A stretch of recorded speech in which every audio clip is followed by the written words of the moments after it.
Ang gwapo talaga ni Dingdong Dantes. Sana may magkamaling Dingdong Dantes na ma-inlove sa katulad ko. Neneng! Neneng! Tay? Ay, Tay! Ano ba yan? Puro TV ay natupag mo.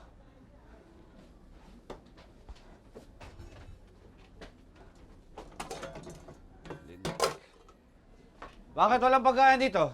Ha? Tay, namalengke po kasi si Ate Rosemary. Hindi pa po dumarating hanggang ngayon eh. Ako nagugutom na ako eh. Paano ba? Di bali ho, Tay, pagdating ni Ate Rosemary, magluluto ako agad. Bibilisan Ako ko. hindi na. Bumili ka na lang ng pagkain dyan kala Aling Pilar. Sige na, ibili mo akong pagkain. Tay, ako? Oh, bakit?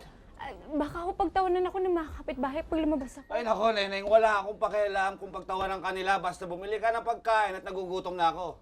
Sige na! Sige ho, Tay. Bilisan mo, ha? Opo.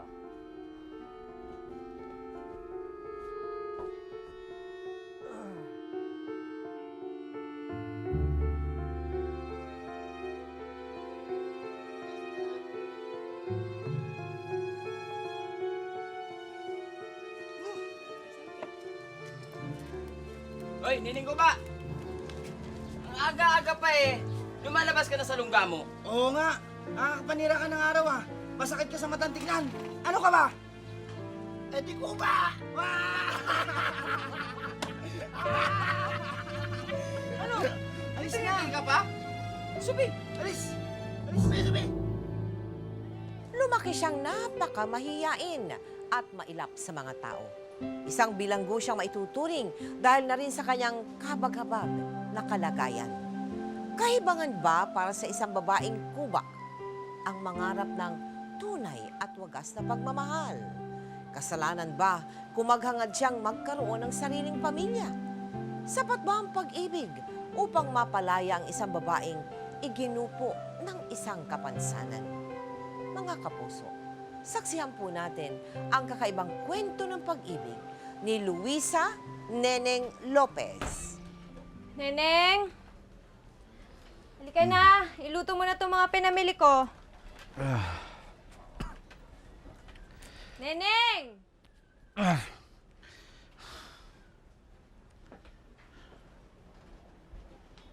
Tay? Tay, asan po si Neneng? Si Neneng, ay inutusan kong bumili ng pagkain sa labas. Kanina pa nga yun eh, ala pa ba? Gutom na ako ah. Pinalabas niyo si Neneng? Ay, naku, Tay, ano ba naman yan? Mamaya, pagbalik niyan dito, umiiyak na naman yan. Malamang, tinukso na naman ng mga kapitbahay natin. Alam mo, wag ka nga mag-alala dyan sa kapatid mo. Malaki na yon, kaya niya na sarili niya. Para namang hindi niyo alam na kuba yung kapatid ko. Oh, alam kong kuba yung kapatid nyo. Ha? Pero hindi ibig sabihin nun, habang buhay siyang magbuburo dito sa bahay.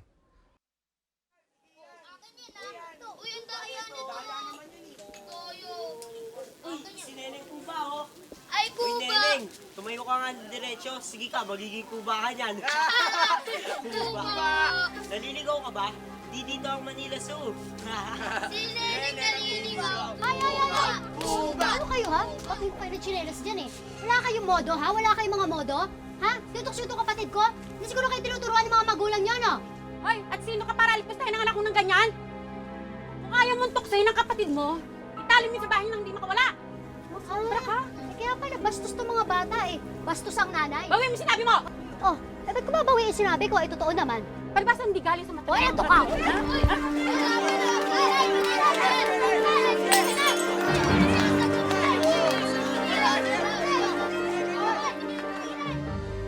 Kala niya eh, urungan ko siya eh. Kapal nga ng mukha nun.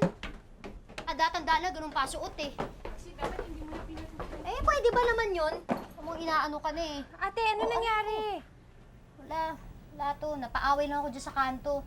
Eh, paano naman eh? Ito si Neneng, naabutan kong tinutukso ng mga bata doon. Ay, nakialam yung magulang. Balatura lang, urungan ko yun, no? Kasubuan na doon eh. Ayan, Tay, sinasabi ko sa inyo eh. Kasi kung hindi niyo naman pinilit lumabas si Neneng, mangyayari ba to? Aso, sa'yo naman pala. Tay, kayo nagpalabas kay Neneng. Oh, bakit ako sinisisi nyo? Ako ba umapit dyan sa kapatid nyo? Eh kung hindi dahil sa inyo, mangyayari ba to? Oh, bakit? Kasalanan ko ba kung nagugutom ako? Kasalanan ko ba kung hindi nakapagluto yan si Neneng? Kasalanan ko rin ba kung naging kuba yung kapatid nyo? Buwisit kayo ah. Nagugutom lang naman ang tao ko pang sinisisi nyo ngayon. Bahala na nga kayo sa buhay nyo.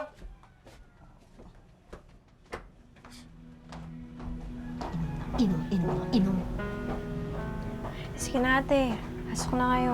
Malapit na maluto yung pagkain, honey. Sige na. Neneng, pagpasensyahan mo na ang tatay, ah. Alam mo naman yun. Mabilis talaga siyang magalit kapag lasing. Eh, bakit ganun? Sabi niya kanina sa akin, wala daw siyang pakialam kahit napagtawanan ako ng mga tao sa labas. Ay, naku, huwag ka maniniwala doon. Huwag mo sisihin ang sarili mo dahil doon. Alam mo namang mahal na mahal ka ni tatay, di ba? Mahal? Eh, bakit parang hindi ko nararamdaman? Siguro, iba lang ang paraan ni tatay. Kahit naman hindi niya sinasabi sa atin, nararamdaman ko naman na mahal niya tayo eh. Alam mo ate, naiinis na ako eh.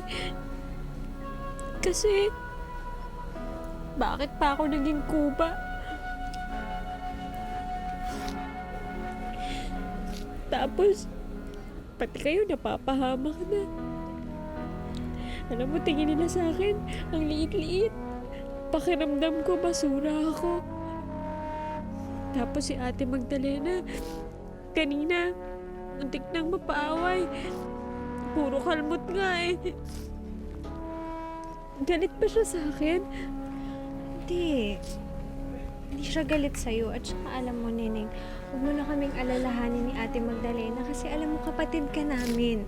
Kahit anong mangyari, pagtatanggol ka namin. Siguro nga ganito na lang ang tadhana ko. Kuba na nga. Bilanggo pa. Dahil natatakot na makita ng ibang tao, lagi lamang nakakulong sa bahay si Neneng. Siya ang tagagawa ng mga gawaing bahay at tanging panonood na lamang ng telebisyon ang kanyang naging libangan. Neng, Ito, Frankie. Tawagan na lang kita para. ano dyan? Neng. Uy! Ba't umiiyak ka dyan? Ha? Eh, kasi ate, nakakaikot ng pinapanood ko eh. Yan ang hirap sa'yo eh. Nunood-dood ka ng love story, tapos iyak-iyak ka naman. Hayaan mo na ako. At least kahit papano, napapasaya ako ng TV na yan. Papasaya ako ng lahat ng mga pinapanood ko. Kasi alam ko naman na hindi na ito mangyayari sa totoong buhay eh. Kahit kailan, hindi ko mararanasan na ma-in love. Aba naman, nagsasalita ka ng ganyan. Ba, tinatanong pa ba yun? Tingnan mo nga itong itsura ko. Alam mo ate, siguro kahit kailan walang magmamahal sa akin, no? Yung mga pag-ibig na yan, sa TV ko lang yan mapapanood. Hindi yan mangyayari sa totoong buhay. Aba? Eh, totoo naman eh. Ang mga lalaki, pareho lang ni Itay. Lahat yan, pasagulero, singgero. Mukhang hanggang ngayon, nagtatampo ka pa rin sa nangyari sa inyo ni tatay ng isang araw eh. Hindi naman ako nagtatampo sa kanya. Hindi ko lang maintindihan kung bakit ganito itsura ko. Ano to?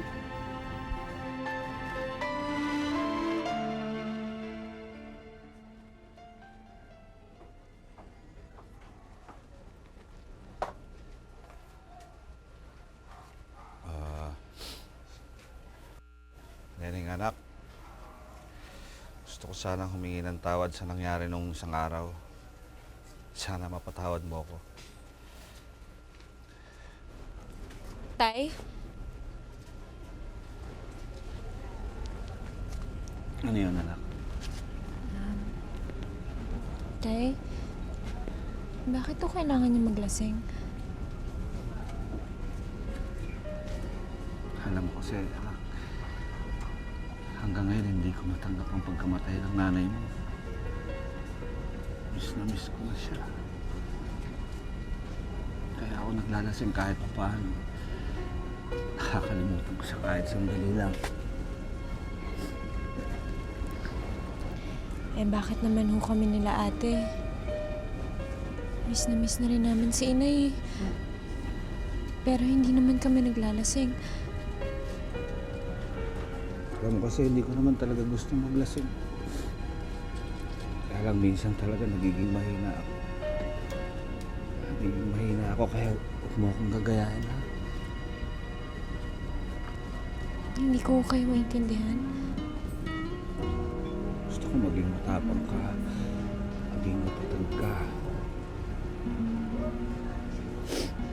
Kahit ganyan ang kalagayan mo, huwag kang papayag na apihin ka ng mga tao. Gusto ko maging malakas ang loob mo, maging matapang ang puso mo. Huwag kang mawawala ng pag-asa, anak. Ha? Mahal na mahal kita. Mahal na mahal ko rin ako kaya itay. Nagkaayos din ang mag-ama. Subalit makalipas lamang ang ilang gabi, isang hindi naasahang pangyayari ang nakatakdang maganap. Ubus na. Napakasarap pa naman uminom.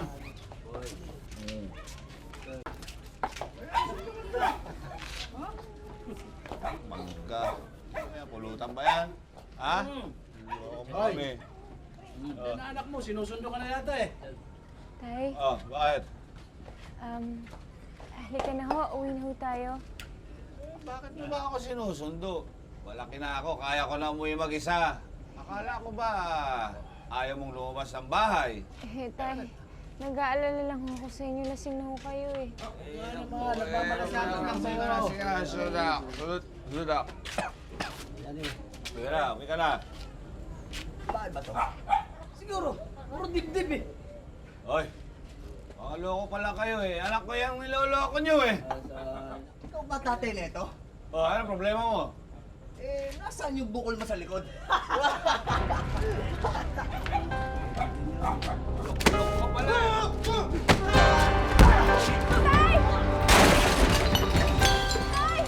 ka na. Tay, halika Uwi na! ka na. Halika na, tay!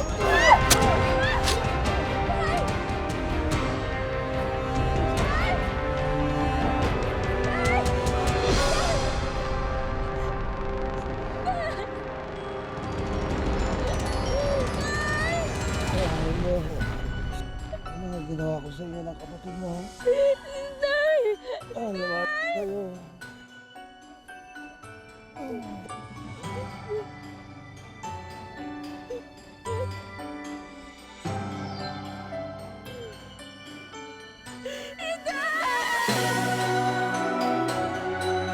Neneng ang sarili sa pagpanaw ng kanyang ama.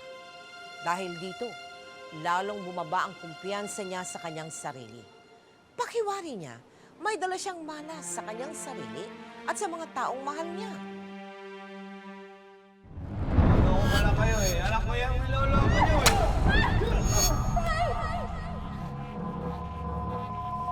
Ate, kasalanan ko ang lahat.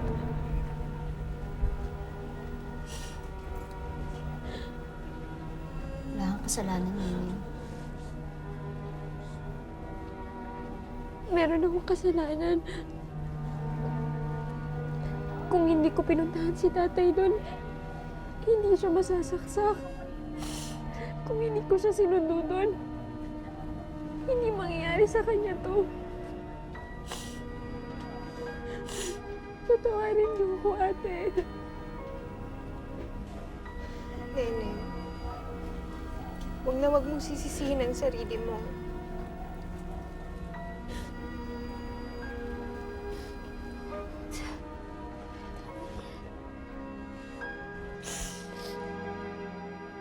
Ngunit magbabago ang takbo ng buhay ni Neneng sa pagdating ng isang lalaking magbibigay sa kanya ng kakaibang atensyon. May Gusto ko pogi yung talaga artista yan, na yan, yung no? tambalan Sino na yan? yan. Pogi yung artista na yan, ah. Ewan ko, kinikilig talaga ako dyan. Neneng, baka naman ano ka na naman dyan, lumabo na yung mata mo, masyadong tutok na tutok ka.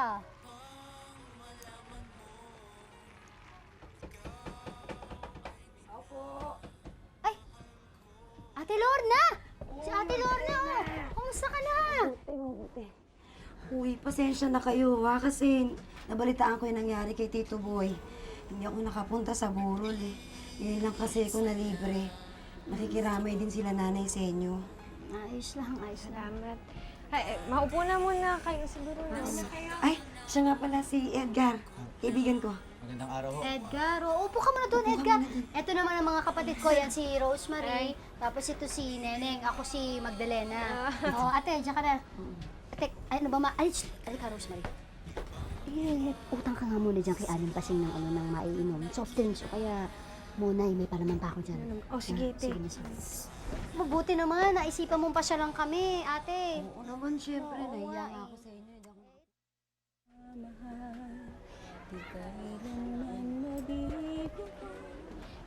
Ganda pala ng boses mo. At ginagawa mo dito? Sino ka? Bakit bigla-bigla ka umaakit ang hindi napapaalam? Pasensya ka na, pero narinig ko kasi yung boses mo. Nagandahan ako, kaya yun, sorry. Anong ginagawa mo dito? Neneng, gusto ko lang sana makapagkaibigan sa'yo. Bakit? Bakit? Masama ba makapagkaibigan? Hindi naman, pero marami namang ibang tao dyan na pwede ka makipagkaibigan sa kanila. Eh, mukha ka kasing mabait eh. Ayaw mo ba ako maging kaibigan?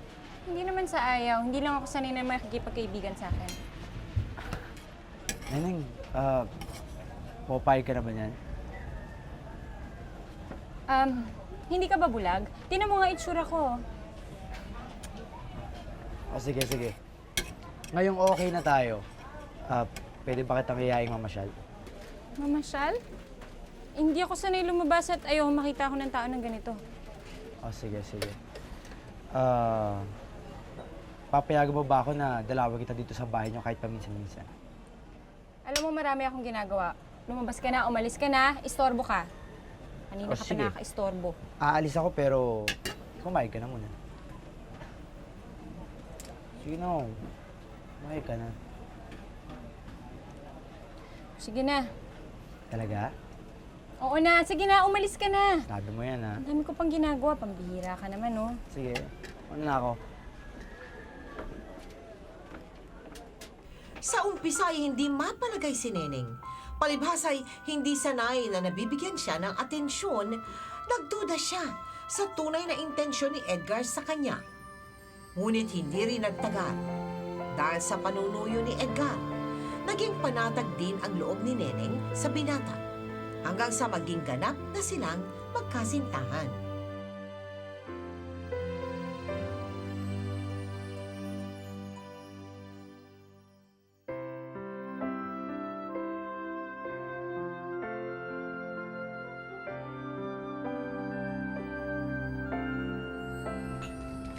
Ate?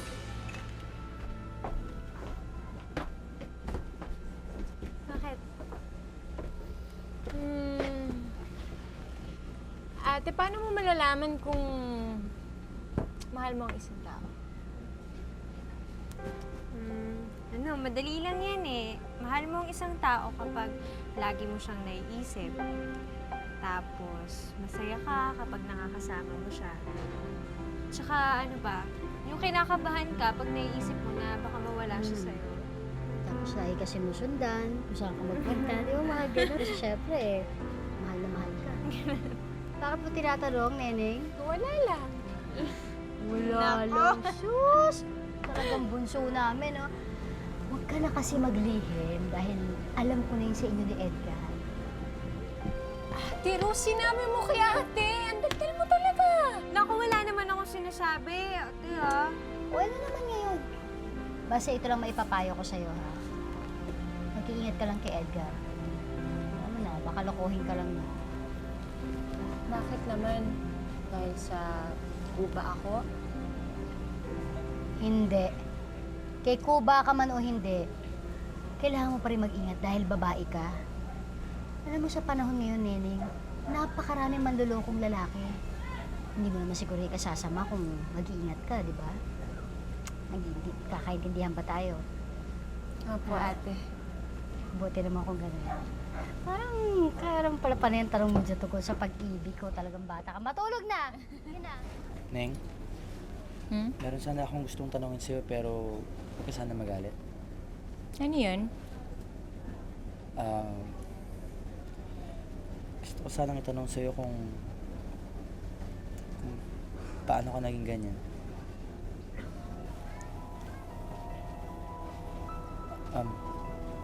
Sorry hindi ko naman gustong masaktan kayo. Gusto ko lang sanang malaman.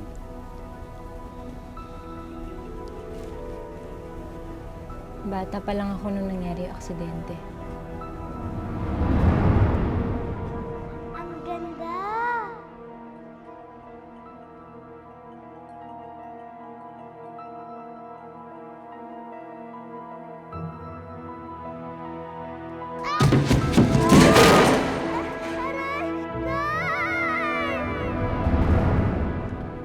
Yun ang nangyari, kaya ako naging kuba. Gusto ko lang naman mahawakan yung paru-paro eh. Gusto ko man kasi maging kasing ganda nun. Pero, kabaliktaran yung nangyari. Mas lalo ako naging pangit. Hindi ka naman pangit, Ning. Maganda ka. Meron bang kubang maganda?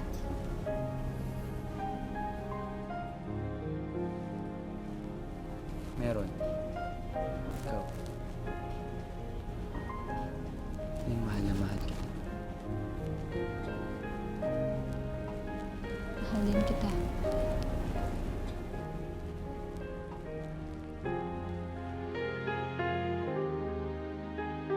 Tuluyan na lang nahulog ang loob ni Neneng kay Edgar. Subalit agad na masusubukan ang pagmamahal niyang ito sa binata.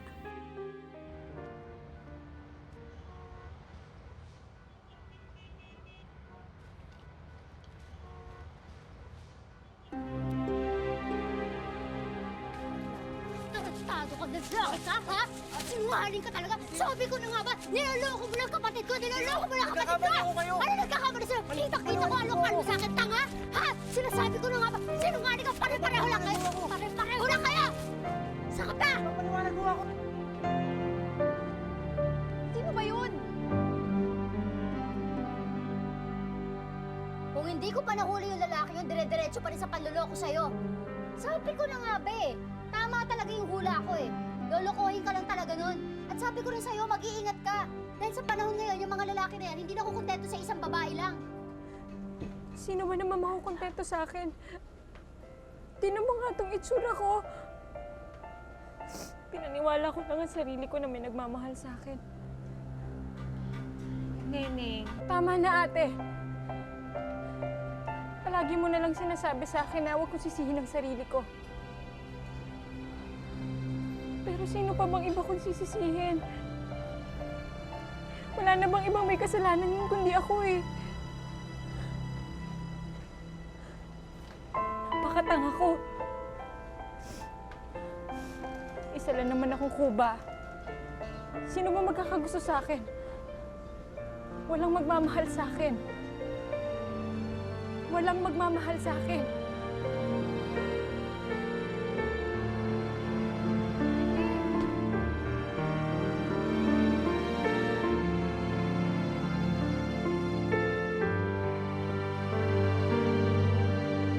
Ginagawa mo dito? Ang kapal na mukha mo magpakita pa sa akin ah! Neng, magpapaliwanag lang ako. Wala ka nang dapat ipaliwanag. Niloko mo ko! Sinasayang mo lang ang oras ko! Umalis ka na! Neng, Pinaasa mo ko, Edgar. Akala ko totoong mahal mo ko. Pinagtitripan mo lang ako. Mahal na mahal kita, pero mahal ko sarili ko kahit ganito ako. Kaya umalis ka na! Neng, makinig ka naman sa akin, oh. Hindi kita niloko. Neng, mahal na mahal kita. Alam mo, dapat sa umpisa pa lang pinigilan ko na sarili ko mahalin ka. Hindi na kita kailangan. Umalis ka na! Neng,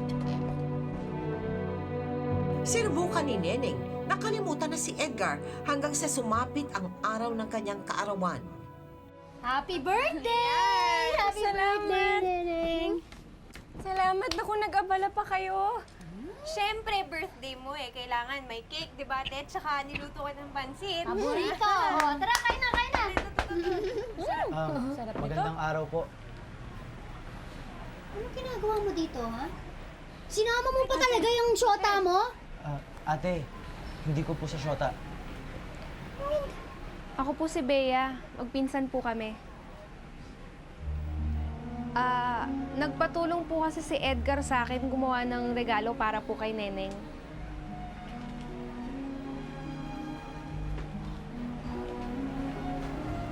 Neng, happy birthday. Ito regalo ko, sana mag-store.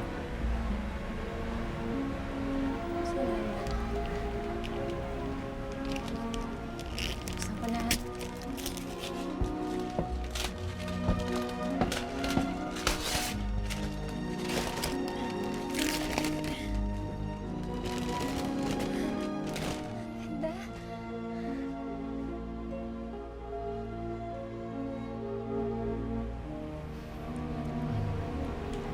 Ate Magdalena, Ate Rosemary, hindi ko ho naloko si Neneng.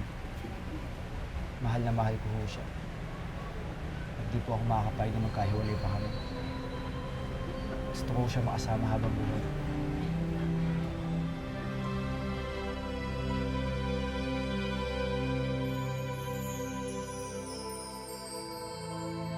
Simula sa tagpong iyon, tuluyan ang nagsama sina Neneng at Edgar. Hanggang sa... Yan ba ang pinagmamalaki mong nobya? Sa dinami-dami ng babae, kuba pa yan napili mo. Tay, Nay, wala ho akong pakialam sa itsura niya. Ang importante ho, mahal ko si Neneng. Hoy babae, ano bang paggagayumang ginamit mo dito sa anak ko? Edgar, kahihiyan ang binibigay mo sa pamilya natin. Bahala ka na sa buhay mo.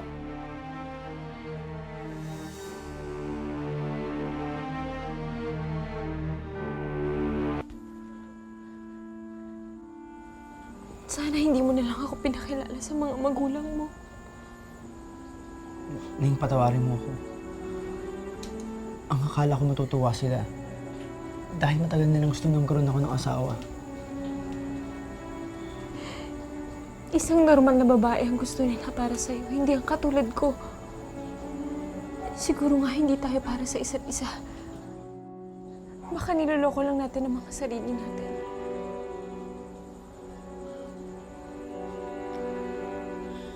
Neng, kung ano man sinabi ng mga magulang ko at ng iba pang mga tao, kung intindihin yun.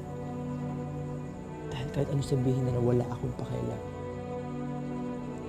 Ang mahalaga sa akin ay tayong dalawa.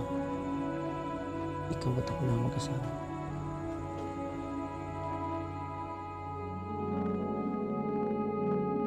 Bagamat walang basbas na mga magulang ni Edgar, patuloy na nagsama ang dalawa.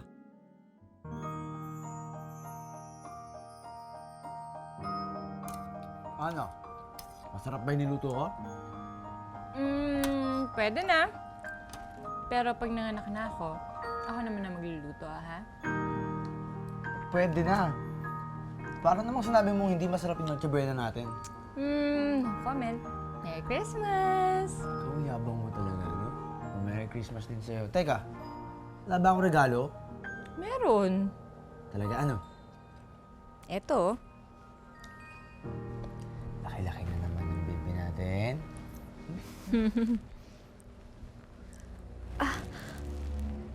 Edgar, Bakit? sakit ang tiyan ko. Ha? Manganganak na yata ako. Tumawag ka ng doktor, dali! Teka, tawag ako sa akin. Dali. Edgar, bilisan mo! Dok, kamusta ho si Neneng? Delikado ang kalagayan ni Neneng. Hindi niya mailuwan ng bata. Dahil maliit ang pangangatawan niya, maaaring kamatay niya ang panganganak niya.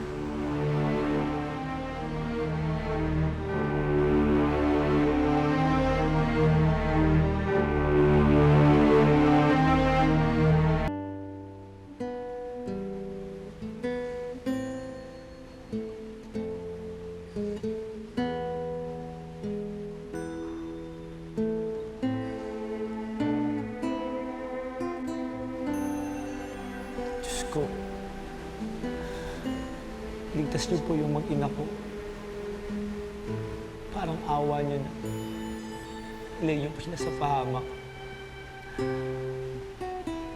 Hindi po ako humihingi ng kahit anong regalo ngayong Pasko to. Ang buhay lang po ni Neneng at magiging anak namin. Regalo niyo sa akin. Tatanawin ko po ito isang malaking utang na loob. Para ako kanya. Edgar, anak. Ay, Nabalitaan namin yung nangyari ha. Sana ligtas si Neneng at ang bata. sana nga po. Anak, humihingi ako ng tawad sa inyong dalawa. Lalong-lalo na kay Neneng dahil sa pagbukrado namin sa kanya. Anak, sana napalaot mo na yung nanay mo. Lahat naman po tayo nagkakamali. Pinapatawad po namin kayo. Sigurado po ako matutuwa si Neneng. Sana lang po, malagpasan niya yung panganganak. Sana hindi siya mamatay. Ayoko mong mawala si Neneng.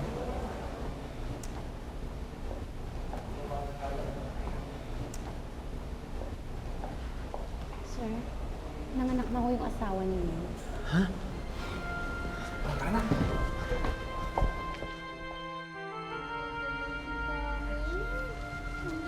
Congratulations sa laking anak mo. Salamat po, Dok. Wala na may baby na si Hindi ko ako na Edgar! Baby, tingnan mo. Ang liit ng baby mo. Ang gwapo-gwapo ng anak natin, no? Ano nga pala ipapangalan mo sa kanya? Angelito. Angelito ang papangalan namin sa kanya. Alam mo, sa tingin ko, magiging swerte tayo kay Angelito. Dahil ngayong araw siya ng Pasko pinanganak. Hulog siya ng langit sa atin. Ngayon pala maswerte na ako. Dahil ligtas kayo pareho. Ito na ang pinakapasayang Pasko sa buong buhay ko. Hindi ko inakalang magkakaroon ako ng isang anak at ng isang asawang katulad mo.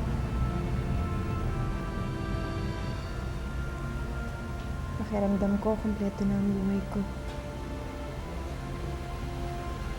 Pakiramdam ko, hindi ako kuba.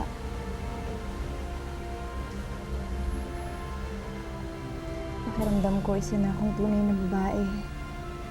Isang asawa. Isang ina. Naging buo ang pagkatao ko dahil sa'yo at kay Angelito. Tatay na ako. Ngayon, sobra ako nagpapasalamat sa'yo. Mahal na mahal. At mamahalin ko kayong dalawa ni Angelito sa loob ng aking mga kaya. Pakailan.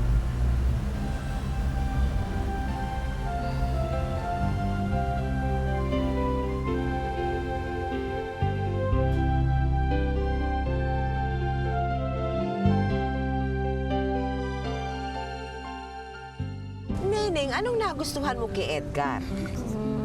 Mabait po siya. Masikaso naman po siya. Inakala mo ba sa buhay mo na ikaw iibig din sa isang lalaki sa katayuan mong yan? Hindi po. Kasi po yung sa diferensya ko po, Sa diferensya mo, hindi mo inakalang merong magkakagusto sa'yo. Pero may nararamdaman ka bang sakit sa katawan mo? Walang sakit na nararamdaman ka. wala po. Lahat ng bagay nagagawa mo sa loob ng tahanan. Opo. Nung lumabas ba ito si, anong pangalan? Bonbon? Opo. Oo, lumabas si Bonbon. Maligaya ka naman nung nakita mo yung anak mo. Opo. Pero hindi pa kayo kinakasal, di ba? Hindi po. Papayag ka naman na magpakasal. Opo. Payag ka na magpakasal kay Opo. Edgar. Kailan kayo huli nag-usap nung nanay ni Edgar? Hindi po kasi kami minsan nag-uusap yung nanay ng asawa ko.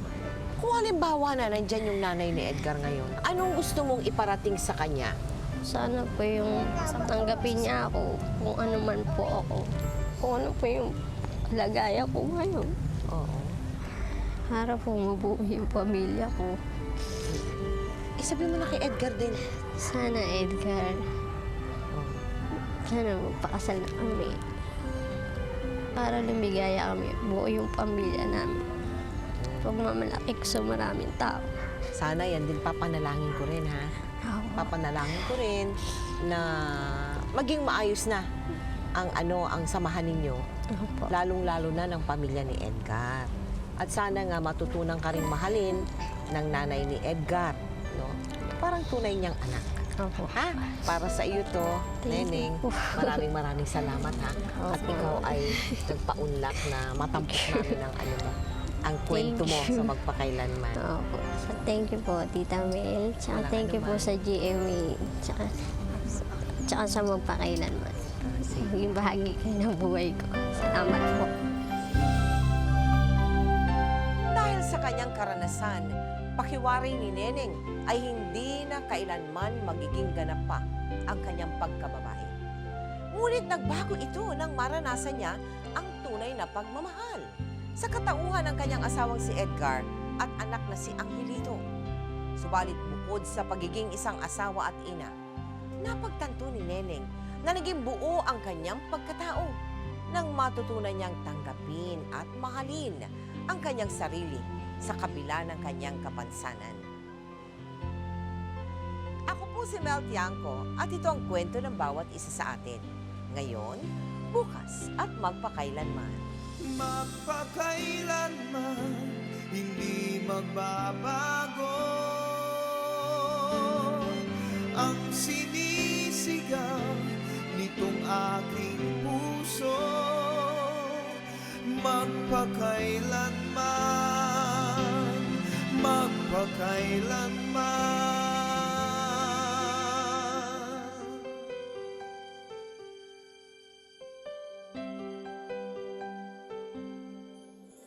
Sa tuwing kinakailangan mo'y narito ako, handang dumamay sa iyong lingkod.